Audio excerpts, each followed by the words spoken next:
Hi, I am Julia Thomas, and this is my studio thinking presentation, and I chose mostly dry.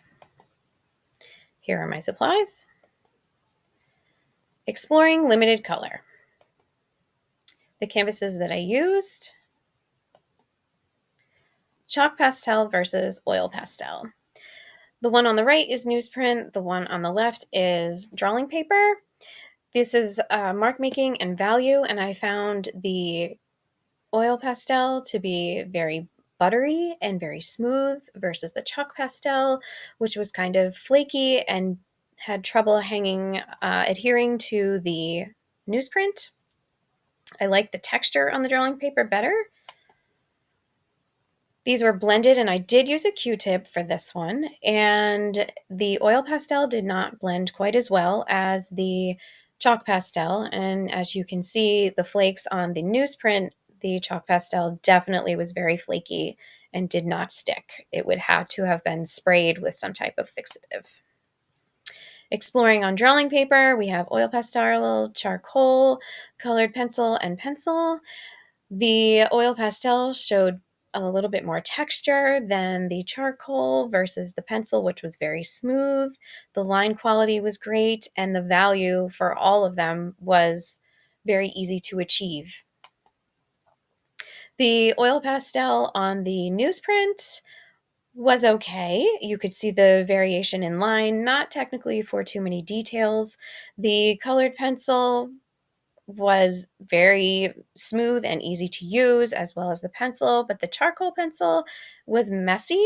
It did show up the boldest, but it was messy. It was hard for it to adhere to the newsprint. The vellum paper, you can see that the charcoal was the boldest of the four, but it was easy to smudge and manipulate the charcoal. The pencil was probably the easiest to use on the vellum. The colored pencil I enjoyed the most because it was smooth and easy to control. Exploring with erasers, you can see that the pink wedge eraser was the most aggressive and erased most of it. The least aggressive was the kneaded eraser. It was more of a blending tool. Exploring blending with a tortillion stump or a paper stump with the Q-tip and the bread. The paper stump was the most effective, blending all of them. The oil pastel was the most resistant. The Q-tip worked well, however, the Q-tip did fall apart in the end and did leave streaks on the mediums. The bread, on the other hand, I was not a fan. It was hard to use, it crumpled all over the place, and it acted more of an eraser than it did a blending tool for me. This was experimenting with some medium. I wanted to know how the paper would react if I added water to these to the drawing paper versus the watercolor paper with the Sharpie marker, the watercolor, the paint marker, and the watercolor pencil. And here are my results. The watercolor paper held up much stronger. There was a lot less bleeding, and the drawing paper showed a little bit more of a dramatic effect with the dripping and the wrinkling. This was my focus drawing for the limited color. This was a stuffed animal with texture, oil pastel on drawing paper. My inspiring artist was Kathy DeLay. Her work was whimsical. She showed value. She blended, and she worked with a negative space. This is Pastel on Vellum. And the link is here if you'd like to explore her more. Exploring with Sharpie and drawing pens. I liked the Sharpie fine point. It was very easy to use, very soft, very easy to manipulate. The Sharpie with the ultra fine point tended to skip a little bit, but I liked how delicate it was. And the paint marker was a lot more organic. You could vary the lines, but you didn't have that much control over them. The vellum paper had similar results, but smoother surface for the marker to glide across. The drawing pens, exploring drawing pens from 005 to brush, very easy to maneuver and guide. You know what to expect when you're using them, and you can get extremely delicate lines or you can get very bold lines. My inspiring artist, Ernest Conception. There's the link if you'd like to explore more. And I found another, which was Vincent Matthews, who both of these artists use very expressive lines to create a work of art full of energy and varying lines and textures.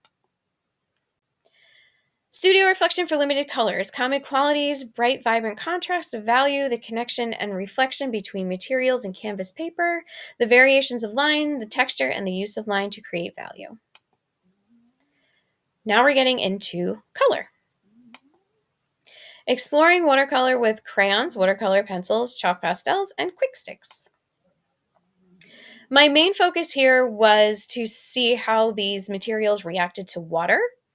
Watercolor crayons were sticky and hard to work with, and they didn't really want to work well with the water, and you'll see that in the next slide.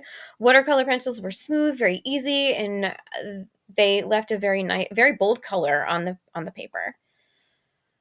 So when I blended them with water, the crayons seemed to disappear and get very pastel, whereas the watercolor pencils were very bold, easy to use, and they had a beautiful, whimsical watercolor texture to them.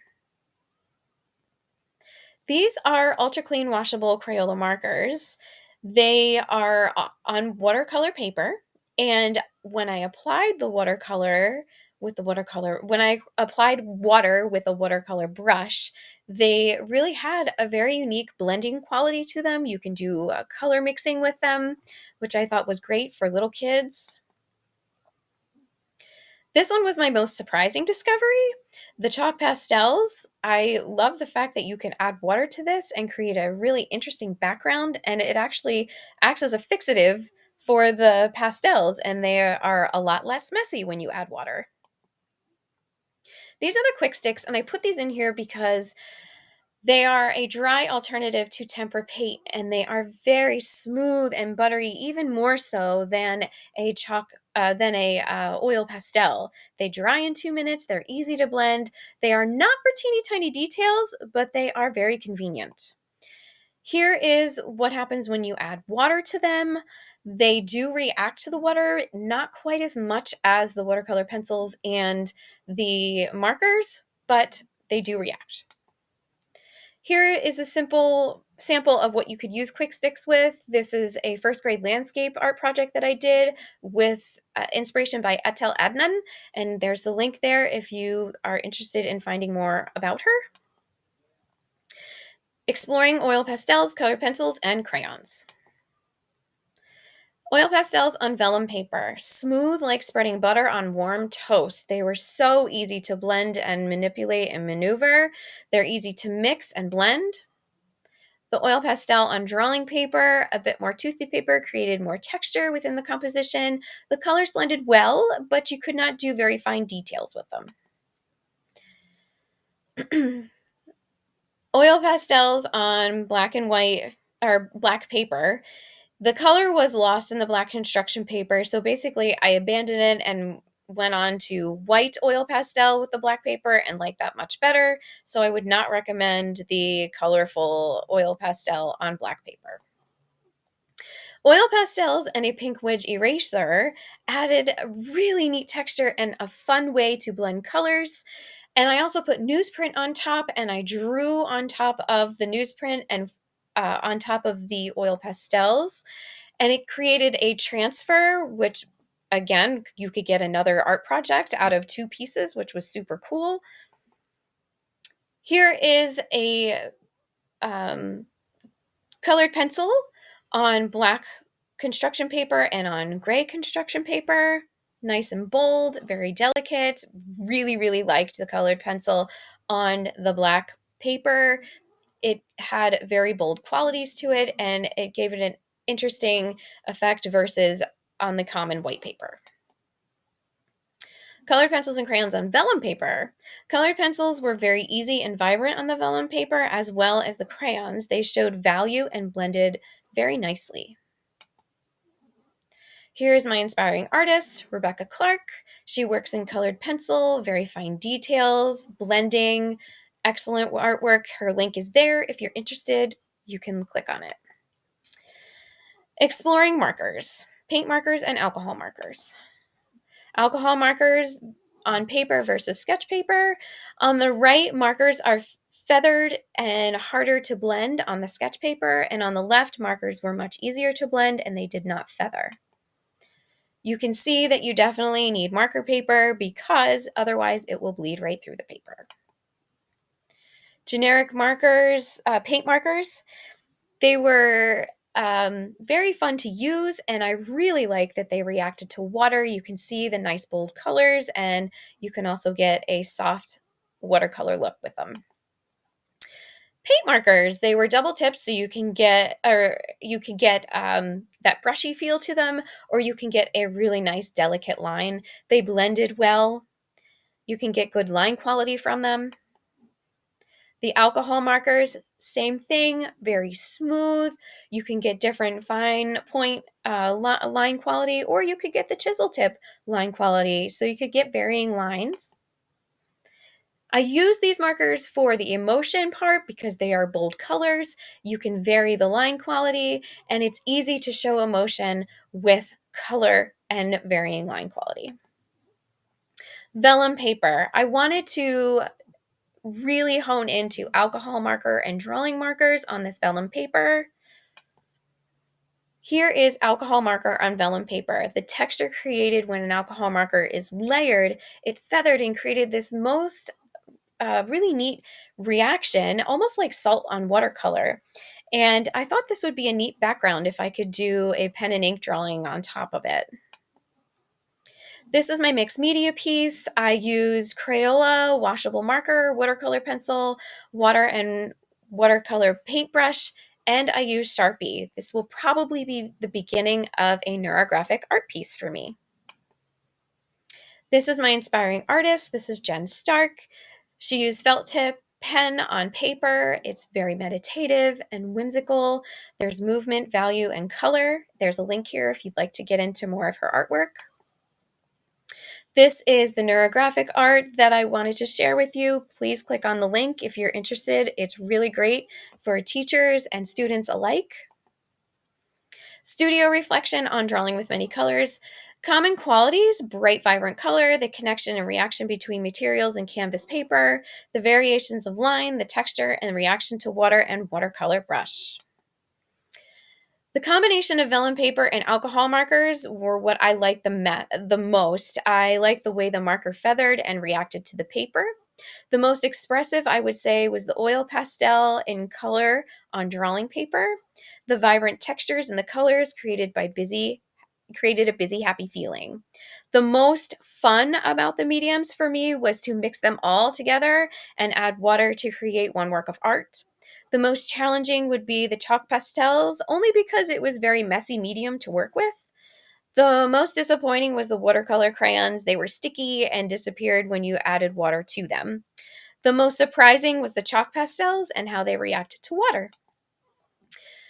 Working with many colors allows for more expression within the work versus limited colors relies solely on texture and line quality. I personally prefer color. I feel it adds to the combination and a composition and allows the artist to express themselves through color as well as the elements and principles of as the other elements and principles of art. A limited range of color can push the artist to explore more of the medium instead of focusing on the colorful outcome. It simply adds more to the choices that artists can make during their art making process. As an art teacher for grades K through 4, I do limit the color choices until they can fully understand color mixing and the materials they are working with, especially in painting. They, for some reason, want to mix all of the colors together and it creates mud. If colors are limited during the painting process, they are more likely to understand color mixing and have a successful outcome in the work when working wet. When working dry, I let students have full range of colors because they are less likely to mix all the colors together, and if they do dry materials are less likely to create a mud when they are all mixed together versus the wet materials. I hope you enjoyed my presentation, and this concludes.